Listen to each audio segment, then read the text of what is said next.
வண்டி நிறைய குப்பையானாலும் வண்டி நிறைய நெருப்பை எடுத்துக்கொண்டு யாரும் போவதில்லை. ஒரு தீப்பெட்டி ஒரு தீக்குச்சி தான். இங்கே புரட்சி என்பது ஒவ்வொரு மனிதனின் காலடிக்கு கீழே காய்ந்த சருகுகளாக காத்து கிடக்கிறது ஒரு தீக்குச்சியின் உரசலுக்காக. இன்று ஏதோ ஒரு ஓரத்தில் நாம் பற்ற வைக்கிற இந்த தீ புரட்சி தீயாக பெரு நெருப்பாக மாறி உலகம் முழுமைக்கும் மனச்சான்றுள்ள மானுடர்களின் இதயத்தை எரிக்கும். அது சுடும்.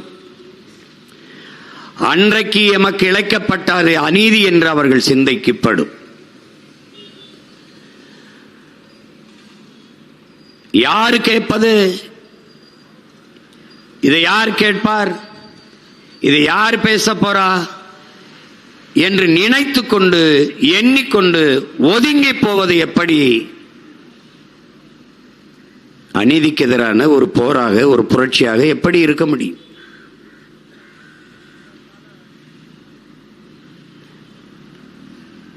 இன்றைக்கு அதிகாரமற்ற எளிய பிள்ளைகளாக நாம் இந்த வீதியில் நின்று பேசிக்கொண்டிருக்கிற இதே சிக்கலை அதிகாரத்தை கைப்பற்றிய பிறகு பல லட்சக்கணக்கான மக்களை திரட்டி வைத்து பேசும்போது அப்பவும் உலக நாடுகள் ஊமையாக கடந்து போகுமா என்ன? செவியை பொத்திக் கொண்டு பேசாமல் இருந்து விடுமா என்ன?